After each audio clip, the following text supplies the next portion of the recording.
Hello friends, I'm Abby and today I'm going to be doing the Finally Fall book tag. In honor of today being the first day that the weather was below 50 degrees this morning, and overall the whole day has been nice and cool. It's the first time that I haven't hit the afternoon and been like, oh my god, I'm dying of heat. We're doing the Finally Fall book tag because in my mind, it's finally fall. So the original video of this tag is now private, but the person who did it originally, or who created it, was a YouTuber called Milena. And so I'll put her name in the description below, but as I said, the original video is private now. So let's get right into the questions. Prompt 1 is, in the fall, the air is crisp and clear. Name a book with a vivid setting. The first book that came to mind when I was thinking of vivid settings was Mexican Gothic by Silvia Moreno Garcia.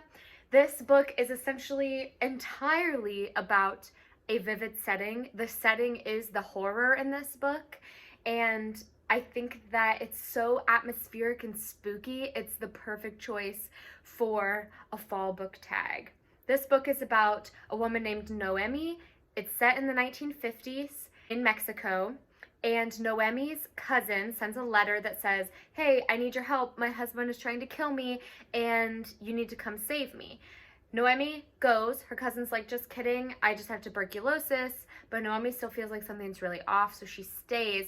And it's essentially atmospheric horror. So the whole house is really creepy and gross. There are so many disgusting descriptions in this that I think made the atmosphere even more scary, and there was fog involved. Overall, the setting in this was the story for me, and I think it was exceptional. I'm so happy I read it, and I think it would be a perfect fall read if you're looking for something to read this fall. Prompt 2, nature is beautiful but also dying. Name a book that is beautifully written but also deals with a heavy topic like loss or grief. I have two choices for this prompt because both of them stand out to me in different ways.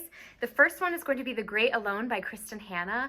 This book is so beautifully written, but it deals with abuse and isolation in a way that I haven't seen done in other books.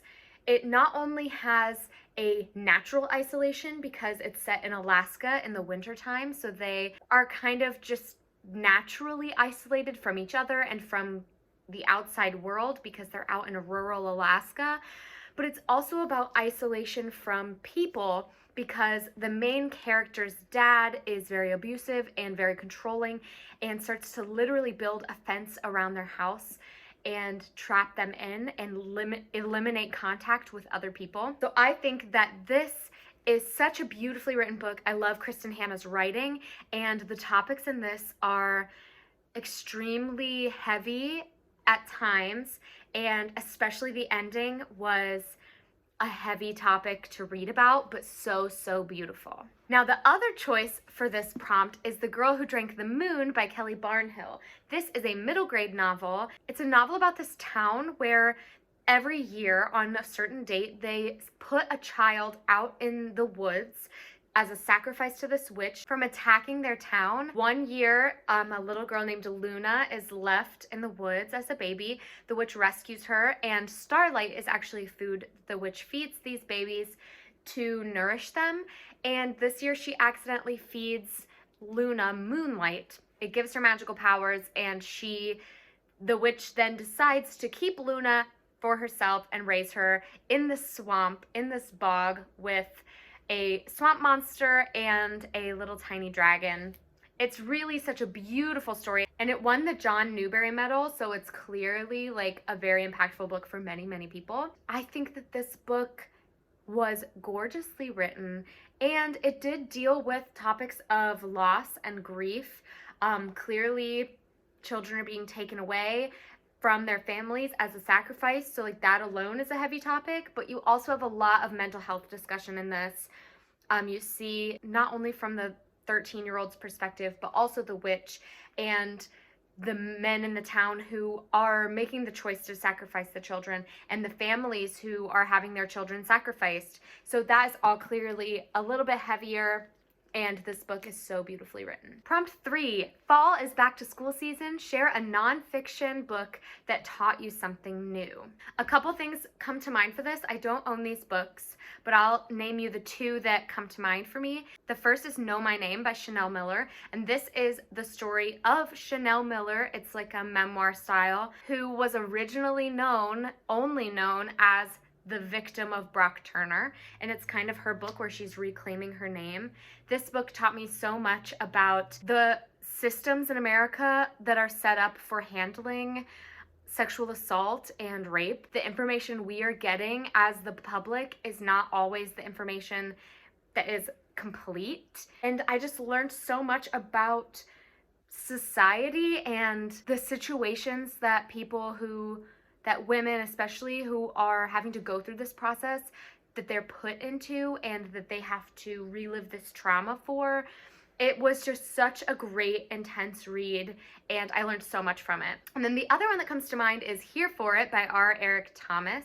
I absolutely love this memoir. It's one of my absolute favorites, and it's a collection of essays on how to save yourself in America.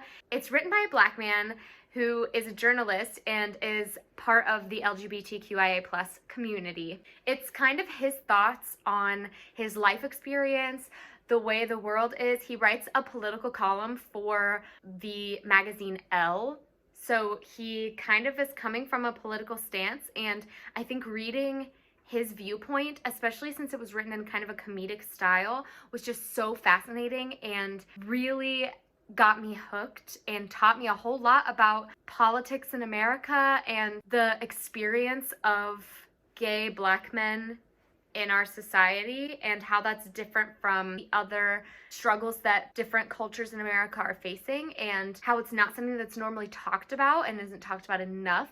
It was just so beautifully written, so hilarious, and I found myself wanting to read more and more and more. So highly recommend that. Prompt 4, in order to keep warm, it's good to spend time with some of the people you love. Name a fictional family, household, or friend group that you'd like to be a part of. There are so many choices that came to mind when I thought of this. I think the one that pops to mind first is the group from Six of Crows. I would absolutely love to be a part of this thieving team of teenagers who are just like going out, living on their own, making their way through life. They've been through it. They are ready to own the world. And they're just such a tight-knit group of people who all bring their own talents to the stage and are being utilized for the great things that they can offer this team. And by the end of the book, they're sort of this little family. It's just so great, and I definitely think that it would be a friend group that I would love to be a part of. If I had to pick a family to be a part of, I think I would choose Little Women, the March family. I would absolutely love to join their family and be part of this little group of women, all these sisters with their sweet parents, and just be part of their family. Okay, this next one. The colorful leaves are piling up on the ground. Show us a pile of fall-colored spines. Here you go. These are all of my orange, yellow, reddish books that all remind me of fall. Not all of them are like super fall reads. Like Crazy Rich Asians is not gonna be your like most popular fall book, but books down. So I'm not gonna tell you what all these books are about, but that's my fall colored spine stack, and I will have pictures of fall colored books and fall themed books on my Instagram, Abby's Bookish Life, throughout the fall season, so check it out there if you want more of those. The next prompt is, fall is the perfect time for storytelling by The Fireside. Share a book wherein someone is telling a story. Again, I had lots of choices for this, but I decided to go with The Princess Bride, a classic. If you've seen the movie, that is the most iconic story within a story movie that I've ever seen, where it starts with the grandpa telling his grandson the story.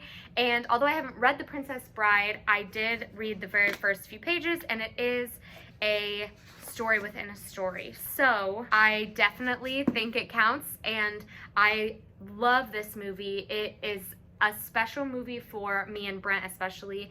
and we have a dear place for it in our hearts.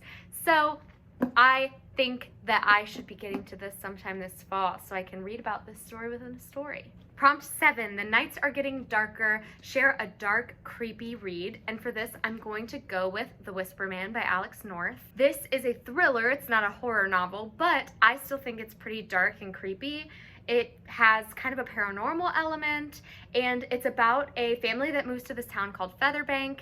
And in the town of Featherbank, many years ago, there was a serial killer who would whisper outside of boys' windows at nights and kidnap them and murder them. That serial killer was caught, but now, many years later, there is a little boy that goes missing, and this family that moves into town has a young boy in it.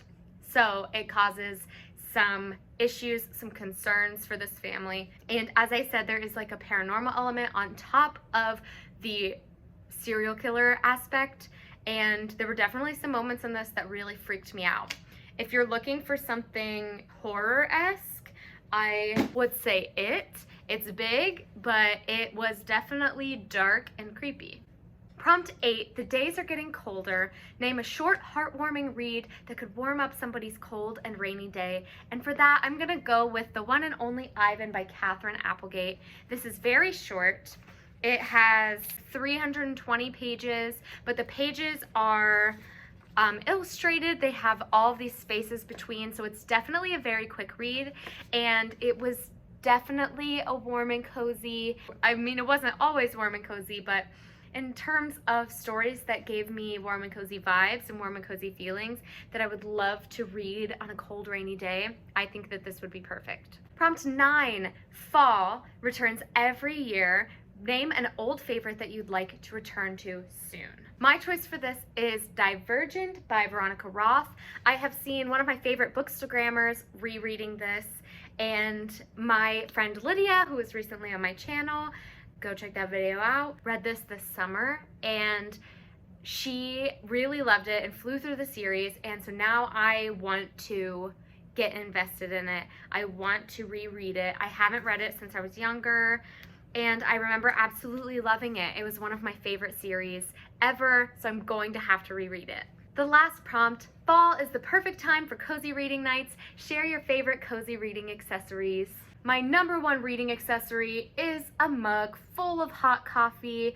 I absolutely love hot coffee in the fall time, and I can't read without a nice warm mug of coffee nearby to complete my fall reading experience. I also always have, which you can't always see, this warm blanket behind me in case I get cold, and I'll cuddle up with that anytime. Other secret things I have hidden in my chair, a cardigan, another must-have fall reading accessory. That is going to be all for me today, friends. Thank you for watching this finally fall book tag. I'm so happy it's finally fall. So thank you all for watching. Please like, comment, subscribe, share this with anyone who you think would enjoy it, and I will see you next time. Bye, friends.